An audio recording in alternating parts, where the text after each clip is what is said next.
Oke, bismillah ya.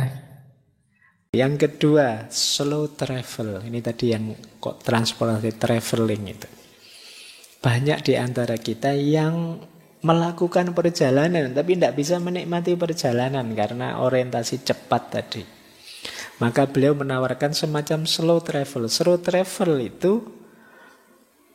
fokus juga pada proses, tidak hanya tujuan. Kalau fast travel itu yang dilihat biasanya tujuannya, gimana caranya nyampe cepat ke sana. Tapi kalau slow travel itu menikmati proses perjalanannya, menikmati pemandangannya, menikmati ketemu banyak orang, berinteraksi banyak orang, menikmati momen kesendirian, lihat pemandangan pinggir jalan. Ini namanya slow travel.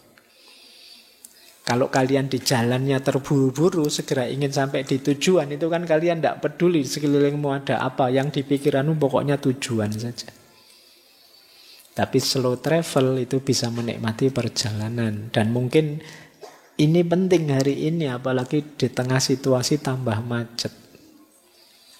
Itu kalian harus bisa menikmati perjalanan. Mungkin waktu macet itu momenmu untuk lihat kiri kanan, menikmati pemandangan. Ada orang ngamuk, ada orang stres, ada orang itu. Oh, beda-beda ya manusia itu. Ini slow travel.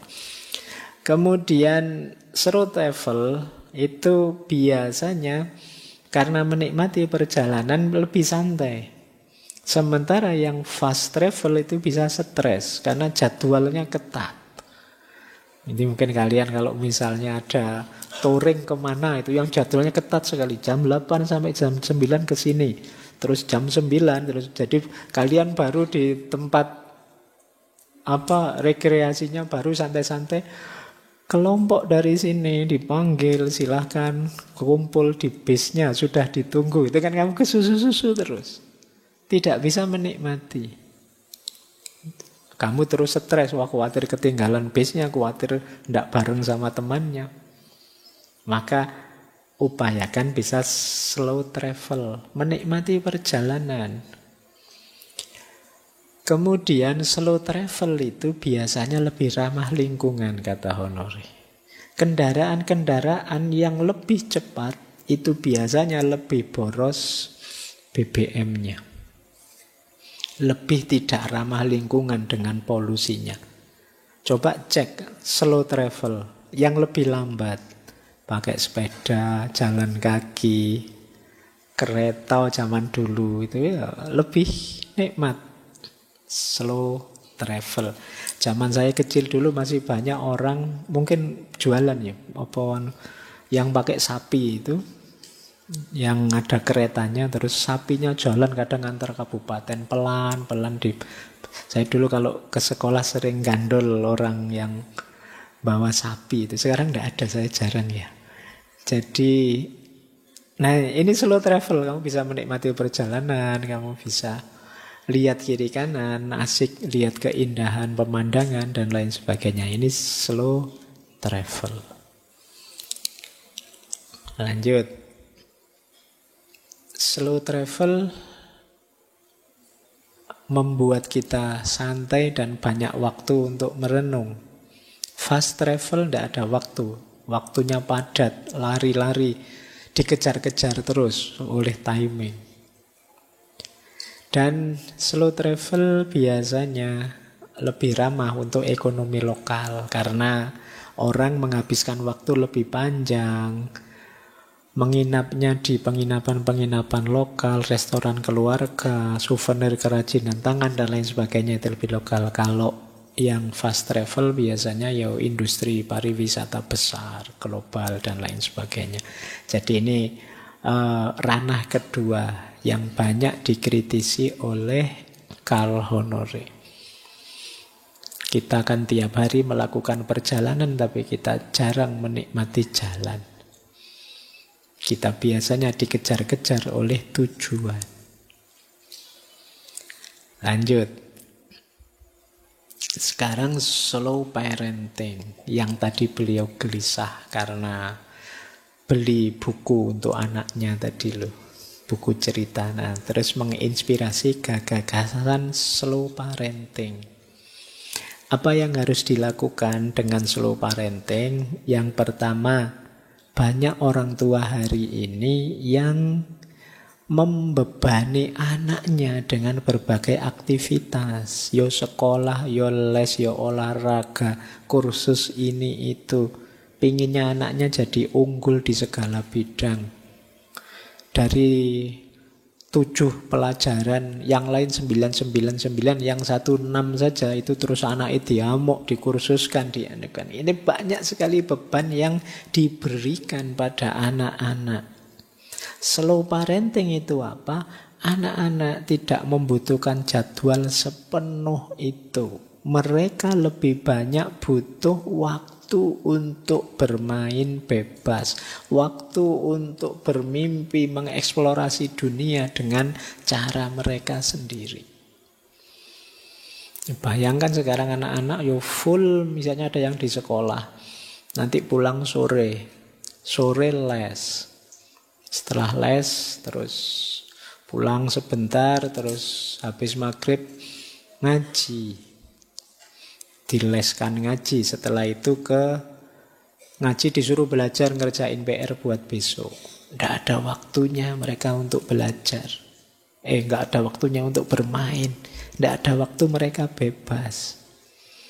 Ini maka prinsip pertama slow parenting apa? Kurangi jadwal yang berlebihan. Yang kedua, slow parenting itu memberi kebebasan pada anak. Iya, memang ada hal-hal yang harus diatur orang tua, tapi beri juga anak hal-hal yang dimana mereka memutuskan sendiri. Orang tua modern itu banyak cenderung mengatur setiap aspek kehidupan anaknya, sampai hal-hal paling kecil. Mbok sudah, kalau yang tidak terlalu urgent biarkan anak ini memutuskan sendiri. Misalnya sekedar sore ini pakai baju apa ya, biar dia milih sendiri. Ada banyak hal yang tidak penting, biar dia milih sendiri. Mungkin termasuk ingin makan apa besok dan lain sebagainya. Tapi biasanya orang tua itu cenderung ngatur semuanya. Biarkan anak-anak bebas belajar dari pengalaman mereka. Biarkan mereka latihan milih, latihan mandiri, biar mereka percaya dengan dirinya. Jadi ini slow parenting. Biasanya kita itu yang punya anak itu agak terlalu posesif sama anaknya. Khawatir ini, khawatir itu, maka A sampai Z-nya diatur. Akhirnya apa? Anak ini jadi tidak mandiri. Dia tidak percaya diri memutuskan sendiri. Dia selalu ragu-ragu karena selama ini diputuskan oleh orang tuanya. Khawatir salah dia. Mungkin ditanyakan lagi ke orang tuanya, ini benar tidak saya begini? Karena dia selama ini selalu diputuskan, tidak memutuskan sendiri.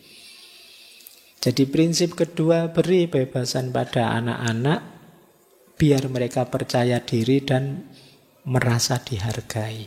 Jangan lupa, anak-anak usia awal, usia ABG, usia SMP itu biasanya krisis eksistensial mereka adalah krisis pencarian jati diri. Mereka ingin diakui. Cuma biasanya kita mengabaikan itu dengan cara ngatur segala hal. Seolah-olah mereka itu tidak layak memutuskan untuk hidupnya sendiri. Nah ini terus biasanya mereka krisis, terus memberontak, melakukan hal-hal yang kadang-kadang negatif. Maka jangan kaget, perilaku kriminal yang muncul hari ini kadang-kadang yang melakukan anak kecil-kecil, masih SMP dan lain sebagainya. Terus tadi ada istilah ritme alami. Jangan lupa anak-anak kita juga punya ritmenya sendiri. Kadang-kadang orang tua memaksakan ritme orang tua untuk mereka. Jadi perkembangan mereka, cara belajar mereka itu yo anak-anak sudah levelnya. Jangan dibandingkan dengan orang tua. Kadang-kadang kita marahi mereka kalau tidak melakukan ini itu, yang ini itu ya orang tua. Itu levelnya orang tua yang melakukan yang sehebat itu, sedahsyat itu. Nah, kita sering memaksakan itu pada anak-anak kita. Standar orang tua kita pakaikan untuk anak-anak. Ini masalah kita hari ini.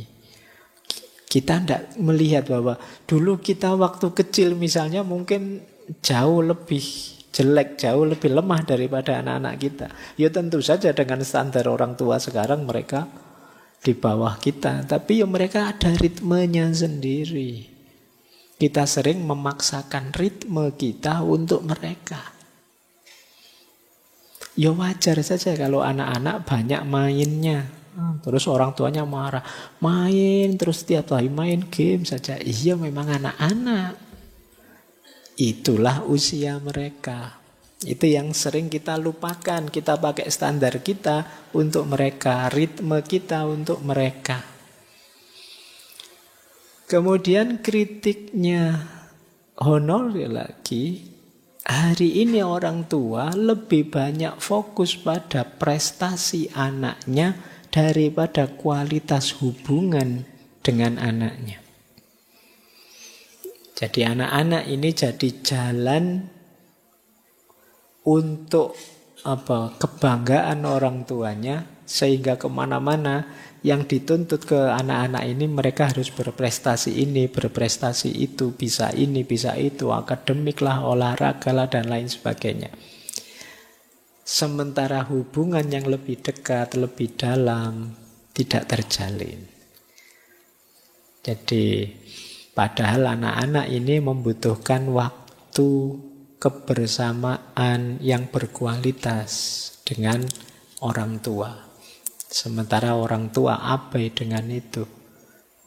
Orang tua pada anaknya banyak isinya hanya menuntut saja.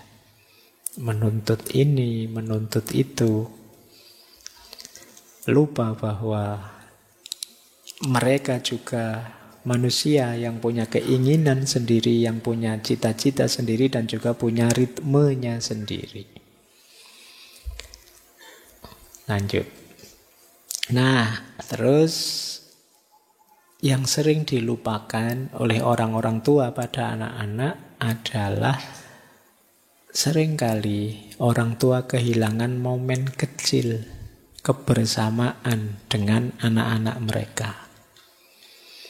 Ngobrol yang berkualitas, bermain bersama yang berkualitas, membaca bersama, jalan-jalan pagi bersama, ini kan momen-momen kecil.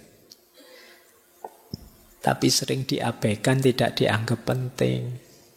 Kadang-kadang anak dianggap mengganggu saja. Nah ini penting ya teman-teman. Saya tahu sebagian besar belum punya anak yang hadir malam hari ini. Tapi ini jadi peringatan buat kalian besok. Seperti kata Khalil Gibran itu loh. Anak-anak kita itu hakikatnya bukan anak-anak kita. Mereka punya dunianya sendiri, bukan milik kita. Kita bisa mengarahkan mereka, tapi seperti apa laju, nasib, dan gaya hidup mereka itu ada di tangan mereka sendiri. Baik, jadi ini slow parenting. Efek, jadi lanjutan dari isu tadi ya, slow living tadi. Yuk, jangan terlalu keburu nafsu, dikejar-kejar oleh prestasi ini, prestasi itu, ingin target ini, target itu, sampai lupa cara kita ngomong yang baik pada anak-anak kita. Isinya dikejar prestasi saja terus kita, sehingga anaknya dituntut saja terus. Baik, jadi ini 3 wilayah tadi sudah, parenting, traveling, dan food. Sebenarnya masih ada sekarang banyak isu-isu yang lain. Masih ada food, slow fashion. Slow fashion itu gaya kita berbusana, pakai baju. Kita banyak sekarang slow fashion itu apa misalnya dengan bahan-bahan yang tidak ramah lingkungan, kemudian mengutamakan tren sesaat, jadi sehingga di kamar kita, di lemari kita itu banyak sekali baju yang mungkin sudah pensiun tapi masih bagus karena kita gonta-ganti tren terus. Ini namanya tidak efektif, dikejar-kejar tren, dikejar-kejar gaya. Ada hubungannya dengan slow fashion.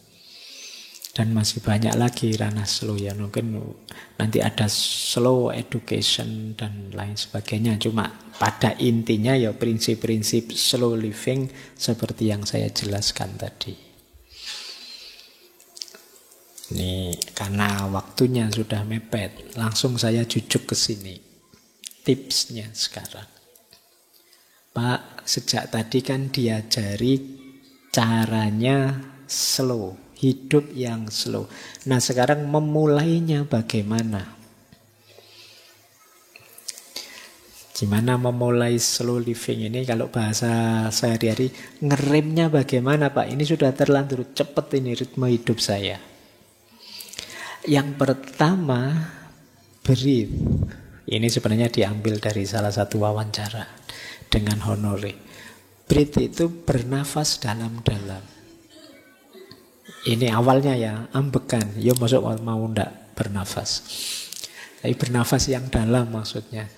Bernafas yang dalam itu lumayan meredakan tensi, lumayan meredakan ketegangan, lumayan ngerem. Kalau kalian sedang sumpek apapun, ambil nafas sedalam-dalamnya, diulang sampai 3 kali, itu bisa turun. Oke, jadi yo paling ndak darahnya ndak naik lagi. Menstabilkan tekanan darah, memperlambat detak jantung. Coba ambil nafas, breathe, ngerem. Jadi kalau sedang alami kok kemurungsung sekali, tergesa-gesa sekali, keburu-buru sekali, ambil nafas dulu. Yang kedua, speed audit. Speed audit itu coba deh berhenti sebentar, jangan lari terus, jangan jalan terus, berhenti sebentar. Tengok dirimu, tanyakan pada dirimu, saya ini terlalu cepat enggak sih? Aku ini bisa menikmati hari-hariku apa enggak sih? Nah ini namanya speed audit.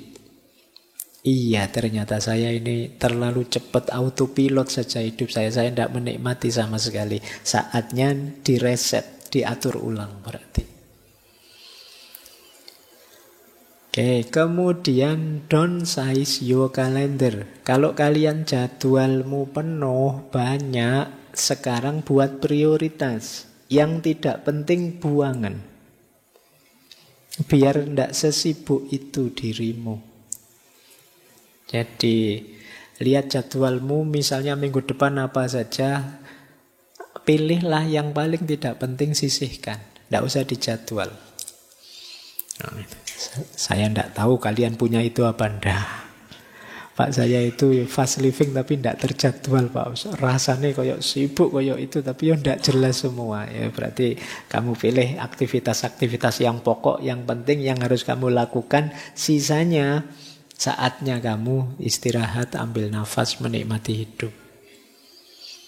Jadi misalnya Pak, saya itu yang pokok-pokok ya kuliah Pak. Kuliah itu dalam seminggu 5 kali Pak. Hari ini jam sekian, hari ini jam sekian. Terus saya ada lagi ngaji Pak, jam sekian, sekian. Berarti sisanya saatnya kamu pendinginan. Oke, itu namanya downsize your calendar.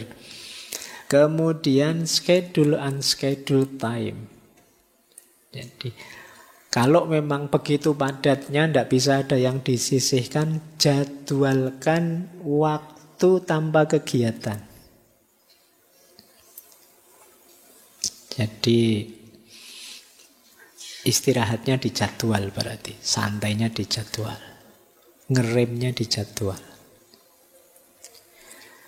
Atau set aside more in between time. Set aside more in between time itu kalau selama ini kalian jadwal istirahatmu pendek, tambahi lagi. Jeda antar kegiatan mungkin 10 menit, tambahi jadi 15 menit. Ya jangan panjang-panjang. nanti nggak jadi melakukan yang kegiatan selanjutnya, ya tambah 20 menit atau 25 menit boleh. Itu namanya ngambil jeda untuk ambil nafas. Terus unplug. Unplug itu artinya melepas. Siaplah melepas hal-hal yang memang tidak penting, tidak vital, tidak primer. Kalau tidak, ya kamu akan ditelan oleh kesibukan hal-hal yang tidak penting. Misalnya tadi loh, bukan berarti main gadget itu jelek, tapi kan terus-terusan main gadget itu negatifnya banyak. Maka dijadwal, terus dijeda, dilatih dirimu nyapih gadget. Nah, ini namanya unplug. Mungkin bukan gadget, mungkin kesibukan apa. Yang itu sebenarnya tidak terlalu penting, tapi menyita terlalu banyak waktumu. Nah, itu kamu harus siap menyapihnya, melepasnya. Karena kalau kamu tidak bisa itu, ya tetap kamu rasanya sibuk sekali, tapi tidak ada hasil apa-apa, cuma dapat lelah saja. Dan yang terakhir, lakukan, ini istilahnya ritual. Ritual yang mendukung perlambatan. Itu kalau di Honore dicontohkan antara lain merajut. Ini mungkin untuk teman-teman yang putri ya. Ngerajut itu melatih kesabaran, melatih pelambatan. Berkebun juga begitu. Membaca, termasuk masak, termasuk melukis. Ini melatih jiwa kita agar gampang cooling down. Jadi agar lebih tenang, lebih sabar, lebih stabil. Itu bikin ritual-ritualmu sendiri. Mungkin kamu mau bikin dengan cara ngaji kah, zikir kah, wirid kah, boleh. Bikin acaramu sendiri. Yang acara ini jenis slow. Yang tidak butuh keburu-buru, yang bisa kamu nikmati. Jadi mulainya dari mana boleh kamu awali dari sini. Setelah itu kemudian baru masuk ke konsep-konsep besar tadi. Slow food, slow parenting, slow traveling. Dan kamu slowkan semua aspek-aspek hidup yang kemarin terlalu cepat. Baik, saya kira itu ya teman-teman, latihan slow living. Ini tema terakhir untuk membuat kita hidup tenang. Masih ada. Oh, ini ayatnya. Iyalah, kita akhiri dengan ngaji memang. Jadi ada ayatnya ternyata. Kenapa kita jangan terlalu cepat tergesa-gesa? Ya kan sudah disindir itu. Ada ayat, ada hadis. Kalau di ayat ada wakanal insanu ajula. Memang sudah diberitahu oleh Allah manusia itu punya sifat ajula, tergesa-gesa. Berarti apa? Hati-hati. Begitu kalian lengah, kalian akan terjebak di sifat tergesa-gesa ini dalam banyak hal. Juga diperingatkan oleh Rasulullah, at-ta'anni minallah wal ajalatu minasyaiton. Tenang itu dari Allah dan tergesa-gesa itu dari setan. Berarti tergesa-gesa itu temannya setan. Fast culture tadi berarti banyak setannya. Kalian tergesa-gesa, akhirnya banyak melesetnya, terus menyesal. Ayo hidup yang tenang, hidup yang mutmainnah. Yo, silahkan digali lagi dalil-dalil itu untuk menegaskan lagi bahwa hidup tenang, hidup yang lebih slow itu penting sebagai obat dari berbagai problem peradaban hari ini yang kita kenal sebagai fast culture. Oke, saya akhiri sekian. Kurang lebihnya mohon maaf. Wallahul muwafiq, wallahu a'lam bissawab. Wassalamualaikum warahmatullahi wabarakatuh.